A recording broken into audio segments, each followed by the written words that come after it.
U mening otam. Odamlar oldida u mening otam edi. Ammo bu sozning o'ziyoq vujudimni titratishga, qalbimda qora xotiralarni uyg'otishga qodir. Onam u bilan turmush qurganida men 18 yoshga qadam qo'ygan, hayotni endi tushuna boshlagan, o'z dunyosi bilan yashaydigan oddiy qiz edim.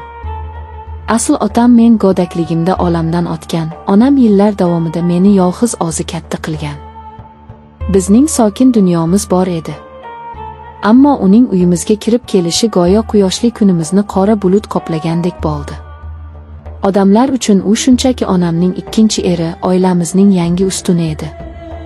Men uchun esa u avvaliga eng katta qo'rquvim, so'ngra hayotimdagi eng mudhish xato va yagona chin muhabbatimga aylandi. Dastlabki yillar haqiqiy do'zax edi. U baland bo'yli, qorachadan kelgan, yelkador, juda sovuq va jiddiy nigohli inson edi. Uning ovozi uyni larzaga keltirardi. Men undan o'lgudek qo'rqardim. O'zbek oilalarida qiz bolaning qadami o'lchovli, har bir harakati kuzatuv ostida bo'ladi. Uyda uning qadam tovushlarini eshitishim bilanoq o'zimni xonamga urardim. Nafas olishim ham sekinlashib qolardi. Kechalari eshigimni ichkaridan qulflab yotardim, chunki uning sovuq va teshkudek nigohlari yuragimga dahshat solardi. Tasodifan to'qnash kelib qolsak, ko'zlarimni yerga qadalardi. U hech qachon menga qo'l ko'tarmagan, menga nisbatan yomon so'z ishlatmagan, lekin uning sukuti har qanday jazodan battar edi. Onam uning oldida xuddi yosh boladek itoatkor, o'z fikriga ega bo'lmagan ayolga aylanib qolgandi. Uning bitta qovoq uyilishi onamni tipirchilatishga majbur qilardi. Men esa o'z uyimda, o'zim tug'ilib o'sgan hovlimda o'zimni qafasdagi asirdek his qilardim. Ba'zan ovqat ustida tasodifan uning ko'zlariga ko'zim tushib qolsa, tomog'imdan ovqat o'tmay qolardi. Uning qop-qora ko'zlarida shunday bir vahima bor ediki, men u ko'zlarda yirtqichni ko'rgandek bo'lardim. Men uni butun bor vujudim bilan yomon ko'rardim. Uning hayotimizda borligidan, onamning unga qaramligidan nafratlanardim. Har kuni Xudodan uning tezroq bu uydan ketishini, bizni tinch qo'yishini so'rab yig'lardim. Lekin inson qalbi naqadar o'zgaruvchan, taqdir o'yinlari shafqatsiz va tushunarsiz ekan. Hammasi o'sha sovuq noyabr oqshomidan boshlandi. Onam uzoq qarindoshimizning azasiga, qo'shni viloyatga bir necha kunga ketgan edi. Men uyda yolg'iz edim. Kechqurun to'satdan qattiq shamol turib, butun mahallada chiroqlar ochib qoldi. Qorong'ulikda vahima ichida sham qidirarkanman, oyog'imni qattiq jarohatlab oldim. Qorong'ulik, og'riq va yolg'izlik qo'rquvidan yig'lab yubordim. Men o'rnimdan tura olmasdim. Shu payt eshik ochildi.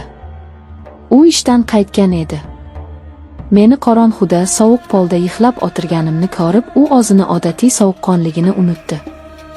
U yonimga yugurib keldi, dahshatga tushgan ko'zlari bilan menga qaradi va meni o'zining katta, kuchli qo'llari bilan xuddi yosh boladek ko'tarib oldi. U meni divanga yotqizib sham yoqdi. Sham yorug'ligida men uning butunlay boshqa inson ekanligini birinchi bor ko'rdim.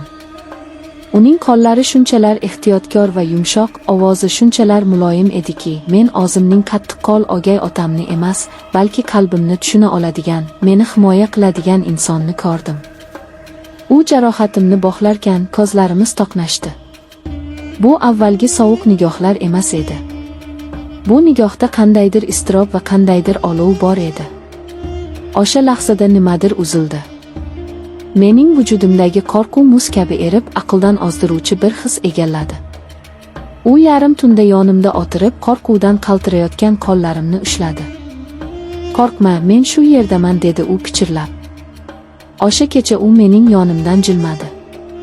Shundan so'ng uydagi muhit tubdan o'zgardi. Bizning munosabatlarimiz asta-sekin, pinhona rivojlana boshladi.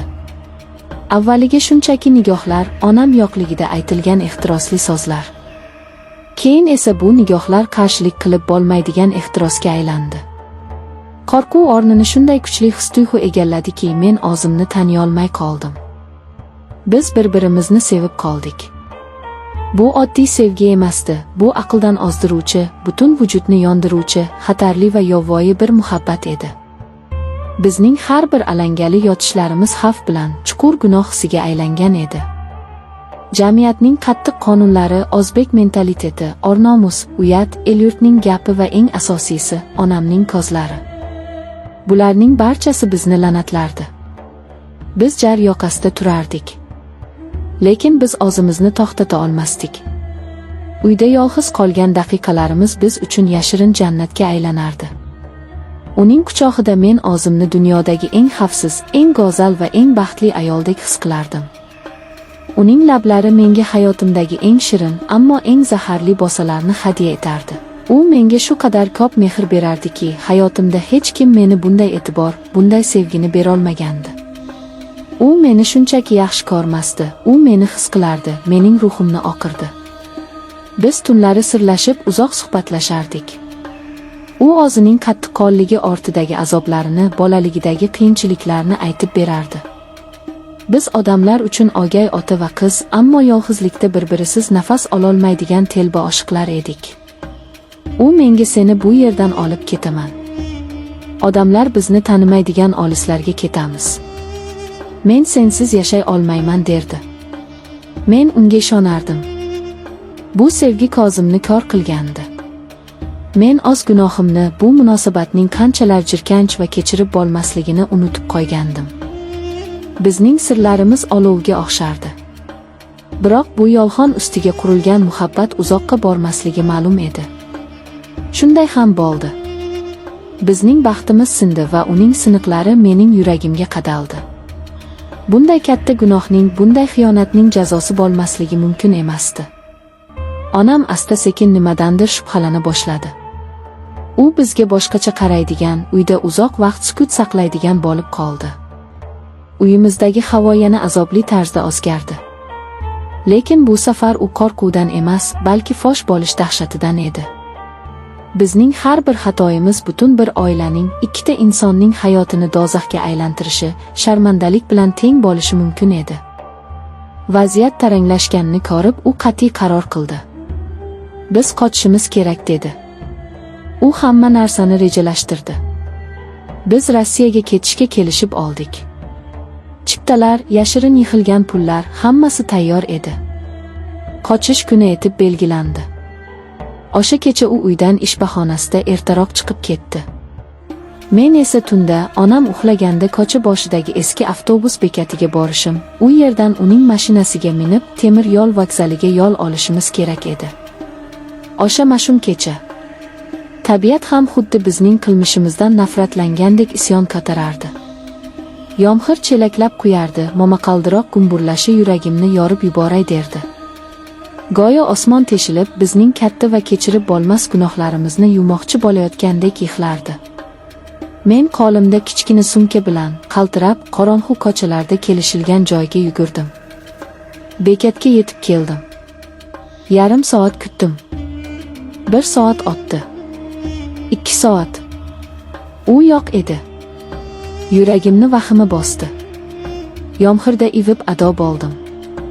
Qo'l telefonimdan unga 1000 marta qo'ng'iroq qildim, chaqirilayotgan abonent xizmat doirasidan tashqarida. Yomon narsa sodir bo'lganini vujudim bilan his qilardim. O'sha tunda ko'chada, vahima ichida ertalabgacha uni kutdim. U kelmadi. Tong otdi. Yomg'ir tindi, lekin mening ichimdagi bo'ron endi boshlanayotgan edi. Men noiloj qalbimda ming xayol va ezuvchi qo'rquv bilan uyga qaytishga majbur bo'ldim. Uyga yaqinlasharkanman, ko'chamiz boshida qandaydir halahovur ekanini ko'rdim. Darvozamiz oldida to'plangan odamlar, tez yordam va militsiya mashinalari ko'zimga balodek ko'rindi. Hovlimizdan eshitilayotgan onamning faryodi butun mahallani tutgandi. Yuragim to'xtab qolgandek bo'ldi. U avtohalokatga uchragan edi. Tunda meni olib ketish uchun shoshilib kelayotganda, kuchli yomg'ir va sirpanchiq yo'l tufayli mashina boshqaruvini yo'qotgan. Katta tezlikda kelayotgan yuk mashinasi bilan yuzma-yuz to'qnashgan. U vokzalga olib boradigan katta trassada, voqea joyining o'zidayoq jon bergandi. Men nima qilishimni, nima deyishimni bilmasdim. Hamma onamga ta'ziya bildirardi. Men esa faryod chekolmasdim. O'gay qiz sifatida qora ro'mol o'rab, bir chetda odamlardan yuzimni tosib jimgina yosh qotardim. Odamlar menga achinib qarab, Bechora qiz o'gay bo'lsa ham qattiq bog'lanib qolgandi. O'z otasidek ko'rardi deb o'ylashardi, yupatishardi. Ammo mening ichimda butun bir koinot, mening yagona baxtim yonib kul bo'layotgan edi. Men o'z sevgilimni, hayotimning mazmunini, qalbimning egasini yo'qotgandim. Eng dahshatlisi shunda ediki, men o'z dardimni, haqiqiy yo'qotishimni hech kimga aytolmasdim. U mening o'gay otam edi. U mening eng katta dahshatim, yagona muhabbatim va butun umrlik qora fojiam bo'lib qoldi. Endi men bu sirni o'zim bilan qabrgacha olib ketaman.